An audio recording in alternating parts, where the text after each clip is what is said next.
My name's Cindy Manrique. I grew up in Dover, New Jersey, and this is where I live now.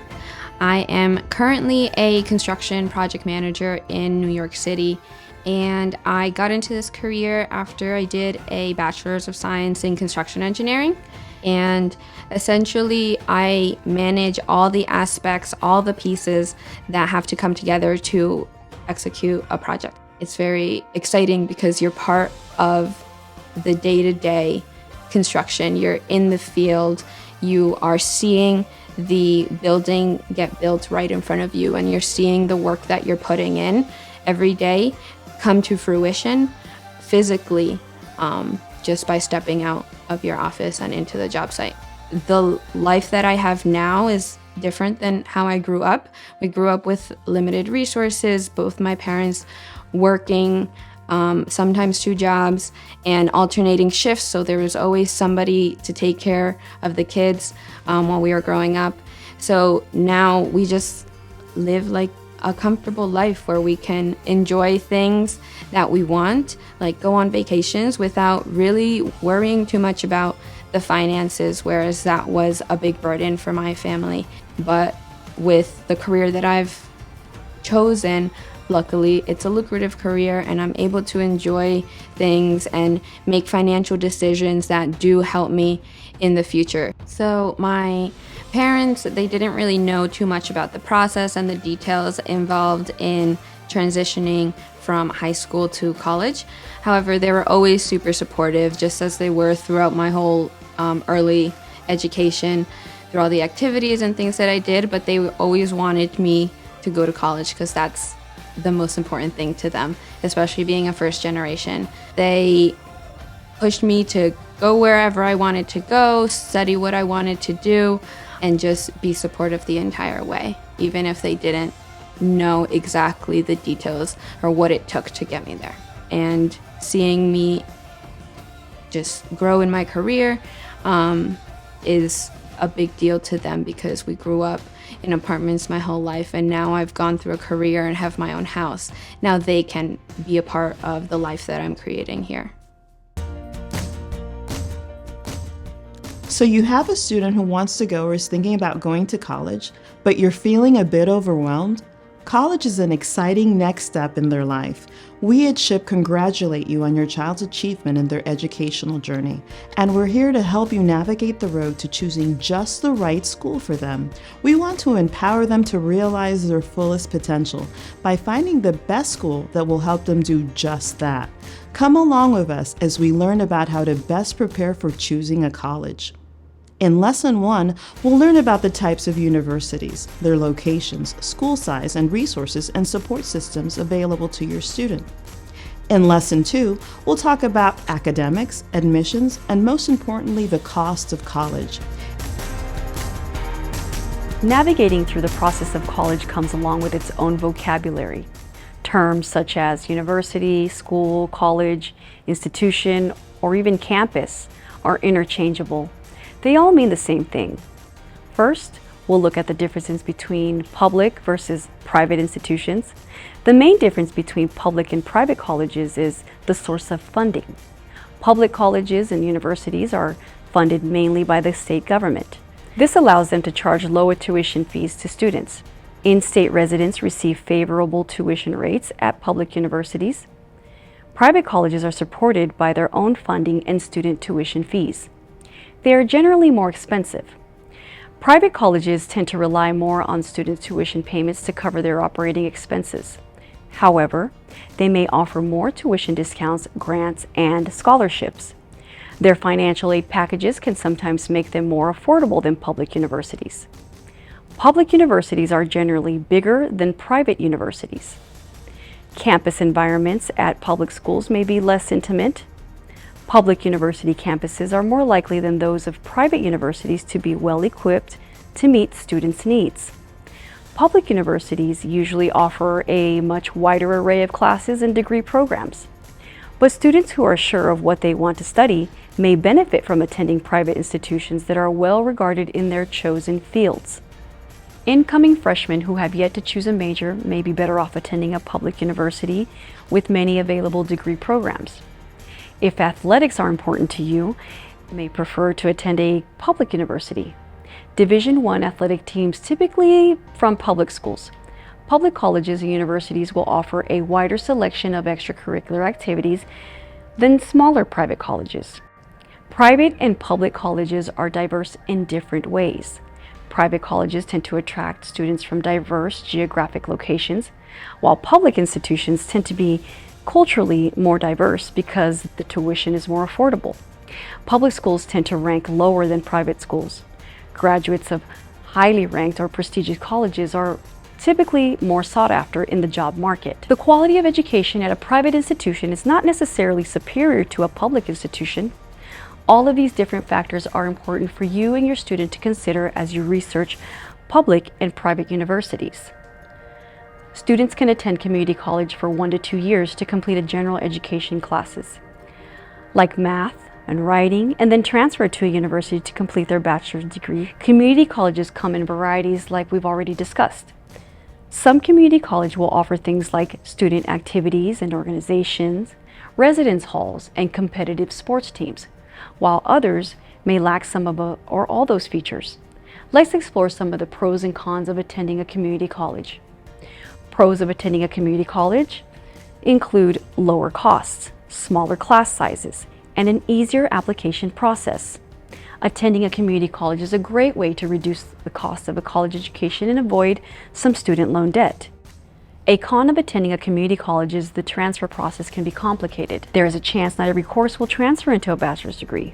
It may take longer overall to complete the bachelor's degree. These challenges can generally be overcome if a students work with academic advisors. Community college and universities have affiliations called articulation agreements and/or degree pathways. This means that there is an existing relationship between the community college and the university. This ensures the courses transfer and meet the prerequisites. Prerequisites are a course or other requirement that a student must have taken prior to enrolling in a specific course or program for where your student will transfer. You can generally find information about these agreements on the community college's website. Look for community colleges that have high transfer rates. Transfer rates are the percentage of students that transfer from the community college to a four-year institution. For many students, community college can be an affordable first step towards an engineering degree. Let's talk about institutions versus research institutions. Research universities focus on research. Students who want to do research will want to attend a research university. There, they would be able to collaborate with professors and even be paid to complete research in their field of study. Teaching universities emphasize student instruction, support, and success. They tend to focus less on research. Their focus is more on the nurture and training of the students. They may offer smaller class sizes, more accessible instructors, and more practical support. Are you comfortable with your student being far from home? Where do they want to study? Can you afford the travel expenses if they are? Do you want a school located in a city or a small town? Schools in a city may provide a lot of social and cultural activities, not to mention internships with major companies. Some college towns often offer a more intimate sense of community. Many students may see college as an option to move far away. Living away from home for the first time may be overwhelming and a little scary. But parents can work with their students to ensure they thrive in an independent space, communicate openly, and consider the relationship with the family and how often you'll want to plan visits. How far or how often are you willing for them to travel home during the holidays? Consider the expenses of traveling home. A plane ride will likely cost more than a train or bus. These are all important aspects of location that should influence choosing a school. School size is another factor to consider when choosing a college. Will they be comfortable with the size of the campus? There are pros and cons to both small and large universities. Small colleges can also mean smaller class sizes, easier access to one-on-one support from professors and advisors, and a tight-knit community. Big universities usually have more diversity in coursework, activities, and professional resources. Big universities usually have superior funding, well-stocked libraries, state-of-the-art research facilities, and nationally recognized sports teams. It's important to examine the campus environment when choosing a college. Some things to consider: campus life and overall atmosphere, social, recreational, and cultural activities in the area, activities and opportunities outside the classroom, student organizations like SHIP. If your student values the spirit of sports camaraderie, they might need to consider schools with renowned athletic teams. Or maybe they want to play instead of watch and are looking for a school with a strong intramural sports organization. There are pros and cons to each. The best option will depend on your student's needs and preferences. Here are some important factors to consider when choosing a college. Does a program match your student's interest? What engineering fields would your student like to specialize in? Which schools offer courses and research opportunities in your student's engineering field? Make sure that the department has the resources to cater to your student needs and ambitions. Does the school connect the dots between innovation and industry? The best engineering programs will have a balance between theory and application. Many engineering courses are heavily theoretical by nature, but these should still explore real-life problems and scenarios to prepare students for the real world. Engineering programs that have a balance between theory and application will equip your student with the transferable skills and knowledge required for a successful career. The admission process can tell you a lot about an institution. If you want a supportive atmosphere in your college, the admissions process should feel like the university staff is invested in your student's success from the start. Are staff available to help them through the admissions process? Is the university concerned about their experiences and passions as well as their test results? Look for an admission process that reflects the values that you want to see in a university. Let's talk about selectivity. What's the likelihood that they will be accepted into the school? What is the percentage of students who are admitted? The lower the percentage, the more selective the school is. Try to have your student balance between being realistic about their chances of being accepted to their college of choice. However, don't discourage them from applying to some selective colleges just because they fear being rejected. There are different types of admissions to consider. For example, early action is a type of early admission process offered by some institutions for admissions to colleges and universities.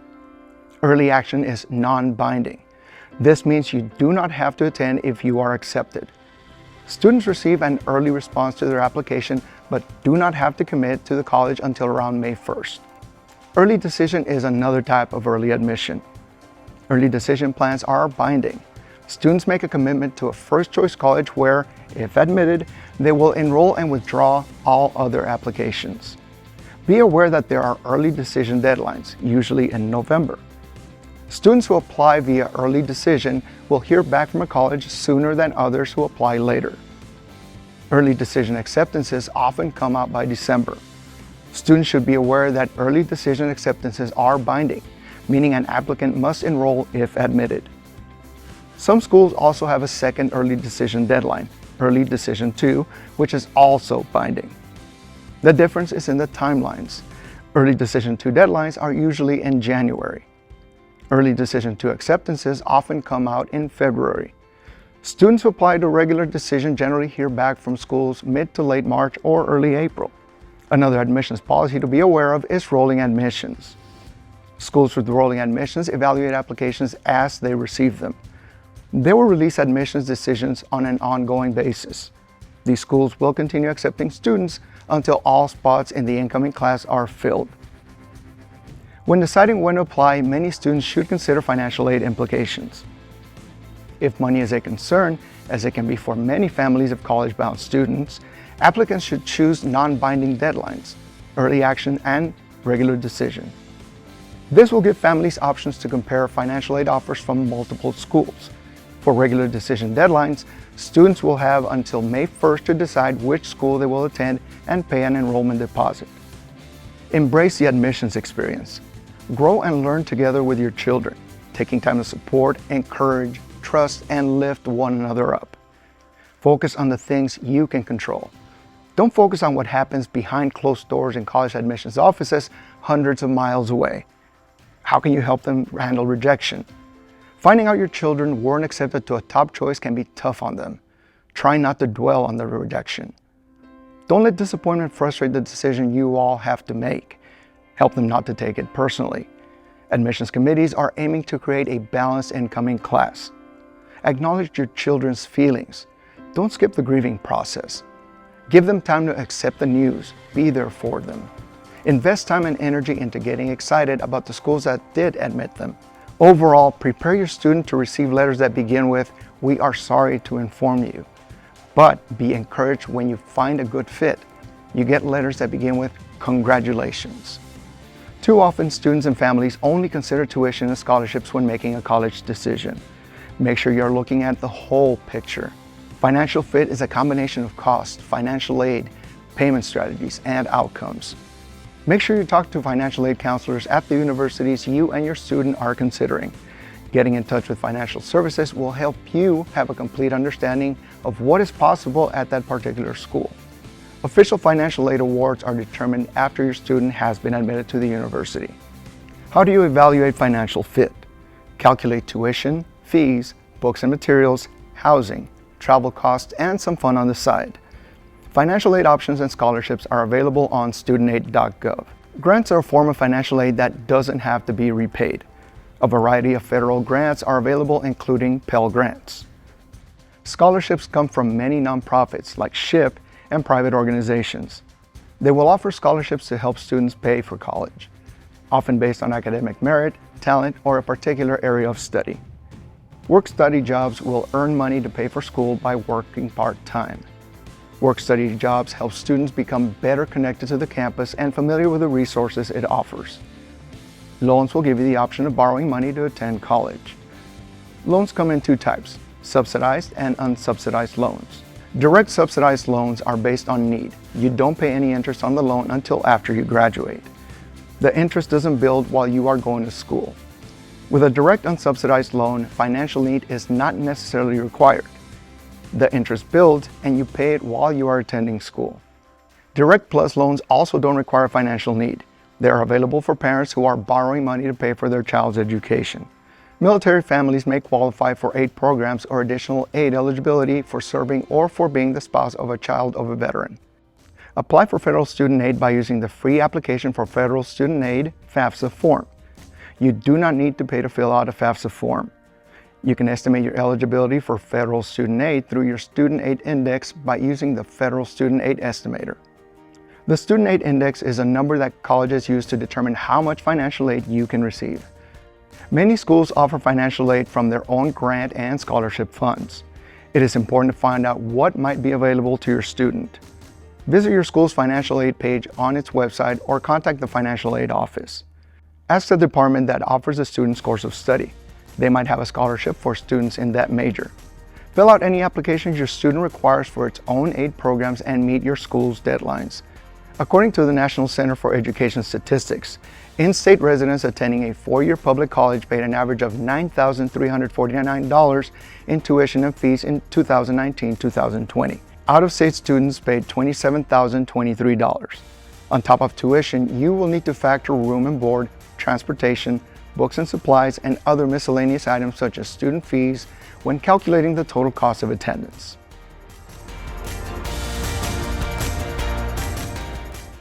Our goal is to simplify the process as much as possible. Here's some suggested advice for students and parents. You should create a list of wants and needs. Think about all the different things we have discussed, such as location, enrollment size, majors and programs, the people on campus, opportunities outside the campus, cost and selectivity. Start ranking priorities. Take time to make your own rankings. Weigh the pros and cons of a particular school.